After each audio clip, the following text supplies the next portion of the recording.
everybody, it's Drew with Southern Yankee Innovations, and today I was going to go over some timber frame tools that I've got. I've been collecting for about the last 3 years, finally feel comfortable that I've got enough to undertake a bigger project. I've done some sawhorses and some little things here and there, even some furniture with some timber frame.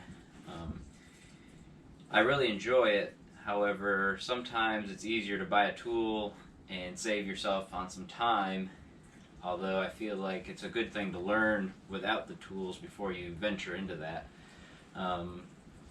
There's a lot of technique to timber framing, and time is money a lot of times. I've got 2 kids, full-time job.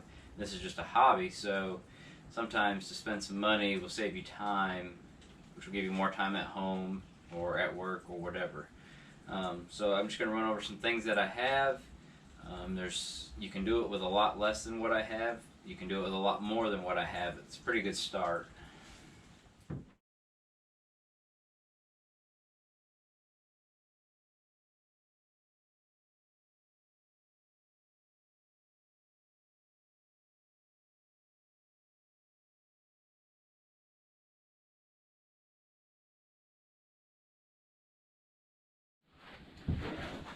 Alright, so this isn't going to be a completely comprehensive list of everything that you need. It's just going to be some things that I have. I've got some more odds and ends. This is just what I drug out today. I'm kind of limited on my space here to show you. So we'll start with some squares. You're going to need a variety of squares, a variety of sizes. It's not everything, but it's a good start. You got your smaller speed square, your larger one down there. There's a nice timber frame layout square here that I got from Timber Frame HQ that's very convenient. Your carpenter square, finding different angles, these are very handy to have.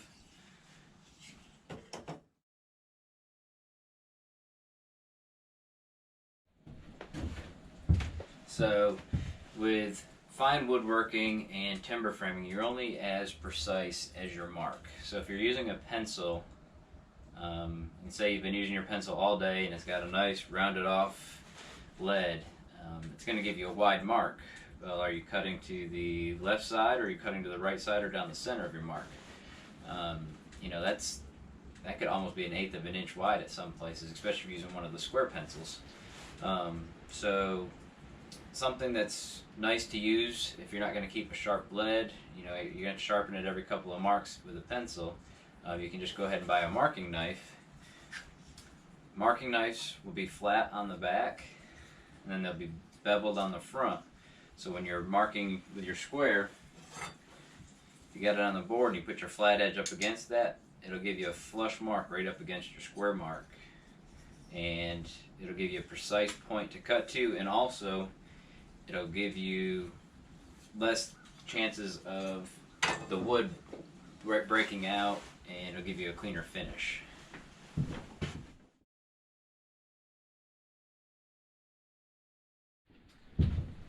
So another good thing that you're going to need is some double-sided pole saws. I've had this one, I think, 3 or 4 years, maybe longer. I bought it from, I think, Harbor Freight. It's done its job. They work well. They are pole saws. They don't work both directions, so just keep that in mind. But you've got your finer teeth, and then you've got a little bit more of a coarser teeth. So if you're trying to do a faster cut, you can use your coarse, or trying to do a little finer. You've got your another good hand saw to have. I bought a Silky Zorin. This is actually recommended from Shelter Institute, and that's where I decided to go buy it. This saw is very sharp. I do forewarn you, if you buy one, to be careful, because it'll tear you up if you're not paying attention. This is a great cross-cut saw. It is a pull saw, so you're not cutting when you're pushing, it's just when you're pulling. But a very good saw, very sharp, very durable. If you're looking for something that you'll get some longevity out of, this would be one that I would recommend.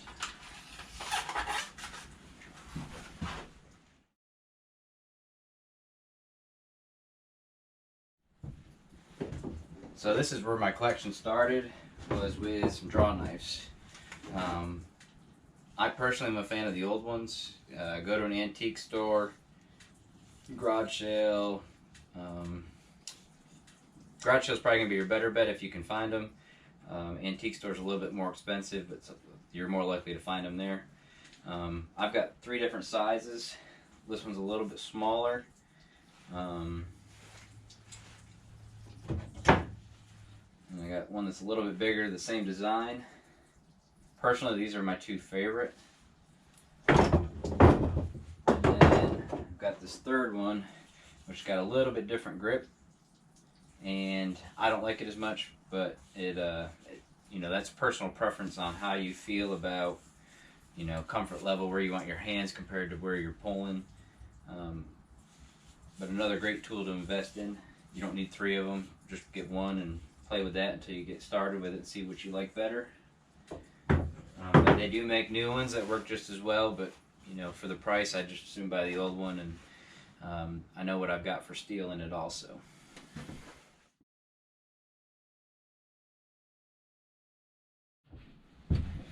Alright, you're going to need a mallet. I've had a wooden mallet for a long time. I've got a couple rubber ones. I went out and bought a Wood is Good mallet. I've heard lots of great things about them. They're very durable. I mean, I've used this, I haven't used it a lot, but I've used it enough and you can't even really tell. There's a little marks on it, but there's no abrasions, no cuts, no dings. So to me, this is worth the money to get this Wood is Good. But you're going to need that for, you know, your chiseling.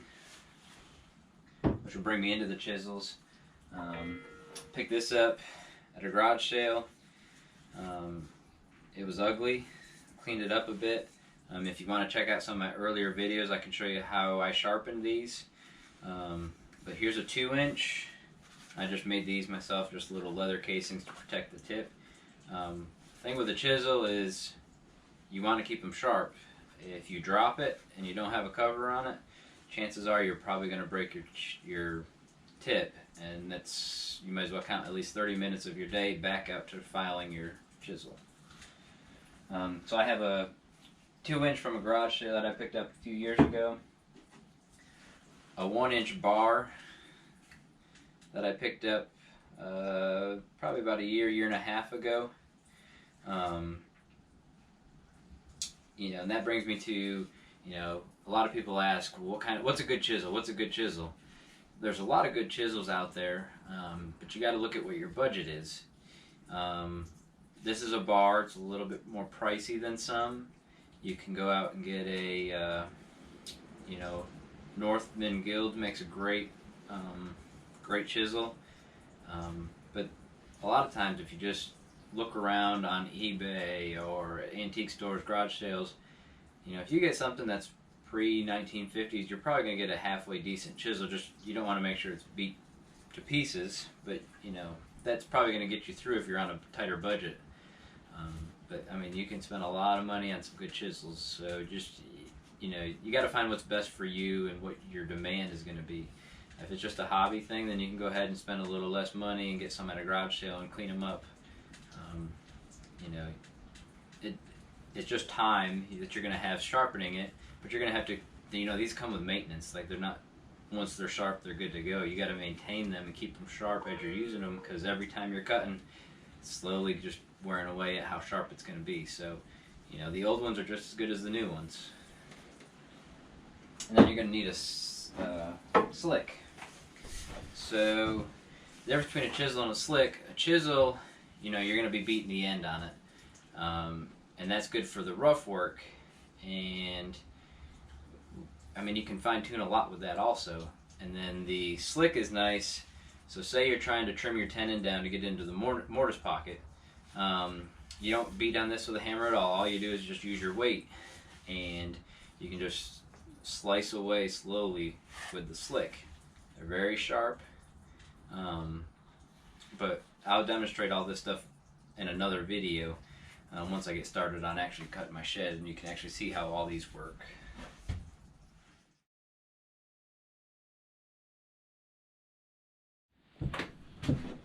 Alright, so this is my beam saw that I picked up on Facebook Marketplace almost a month ago, not quite.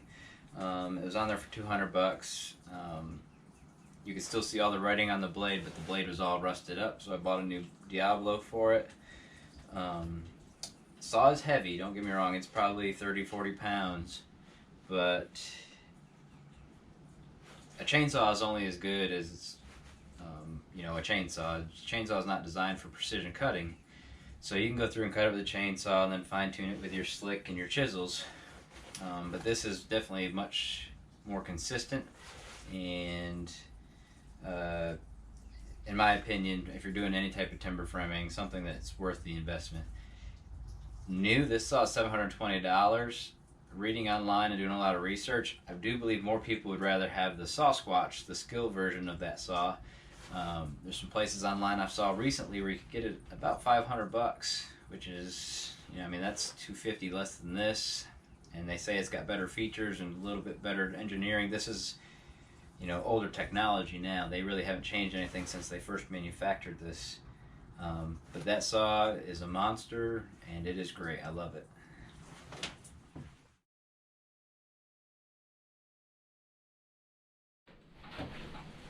Another tool that's great to have is a transit or rotary laser level. If you're doing everything from scratch yourself, you can string line it and bubble it. You can use your level depending on your distances. To me, worth every penny. I've had that for probably 5 years now. Do a lot of log cabin work with that, but it's definitely a necessity if you're planning on doing your building yourself. You can rent one, borrow one. There's other ways to do it, but if you're going to do it more than once, the amount of time and money you're going to spend going back and forth, back and forth, back and forth with a string line, that can save you some time in the long run of just getting your piers set.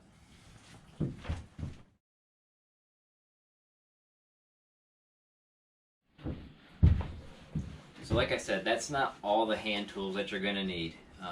It's a good quantity to start with.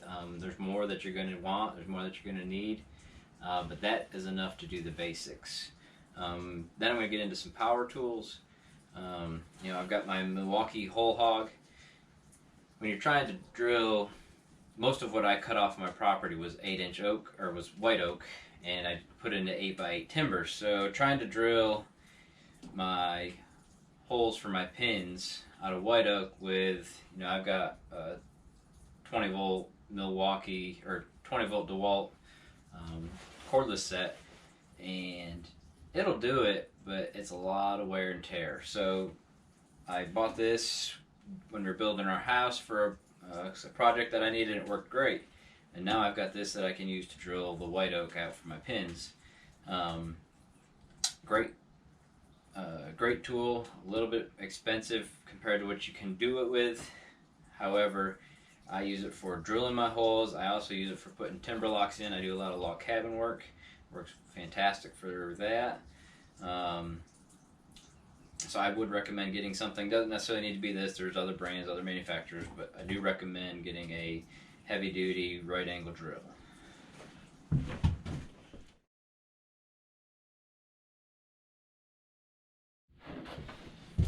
So this is where it gets down to time is money. Cutting out mortise pockets by hand is a lot of work, and it takes a lot of time. You could use your drill it out, and then take your chisel and your slick and trim it up and fine tune it. What you're going to do there will take you 3 to 4 times, if not more, longer than to pull this out, set it up, and get your rough opening, and then just have to trim it up later on with your slick. This is a Makita chain mortiser. Worth every penny for timber framing if you're going to do it more than just once or twice. Like I said, it's great to learn the old way, and if it's just a hobby, it's great to just keep it that way. But if you plan on doing this commercially, or doing more than one building, or doing a big enough building, you might just well invest in one of these. People will buy these after you're done with them. There's definitely a great used market for these, so you got to look at it as investment. If you take care of it, you know, you're not going to get as much as you paid for it, but you're not going to lose much money on it either when you look at the time that you're going to save. But this is great for cutting out mortise pockets. And my plan is, we got some snow last week and it's supposed to be cold, and we're supposed to get more snow this weekend. So I'd like to get started on my tractor shed, snow pending, very shortly. So then you'll be able to see a bunch of these tools in action, and by any means, if you have questions, I'd be glad to answer them. I'm an amateur at timber framing. I'm definitely not an expert, so be gentle on that when I get to it. But yeah, like I said, this is just a pretty general consensus of what you would need.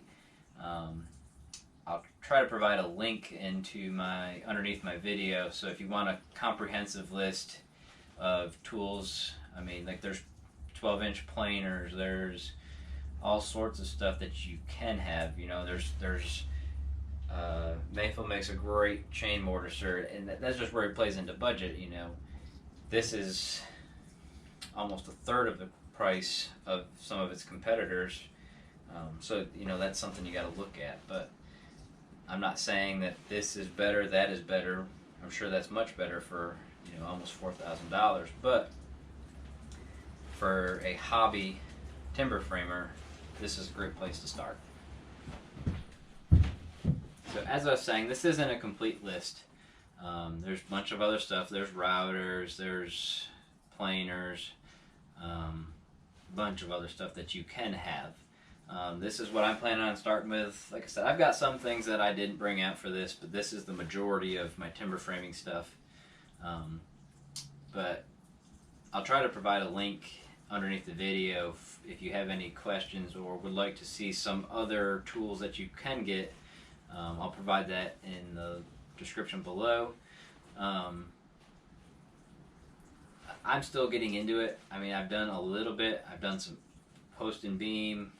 I've done some timber frame furniture, but I'm ready to start getting into timber frame buildings. So I finally feel like I'm ready to that point. I've invested enough money and tools to get ready to do it. So hopefully one of the next couple of videos I'll be able to start getting into cutting and getting the building together. I'm just using what I have. I have some timbers left over from another project, and then what would be cut off of the property is a mix of white oak and red oak. I'm not doing anything special or fancy. This is just a run-in shed. It's probably going to be 14 by 10 maybe. So it's not going to be overly big. Just going to be kind of playing with it, getting comfortable with the tools, and then I like to get into some finer pieces after that.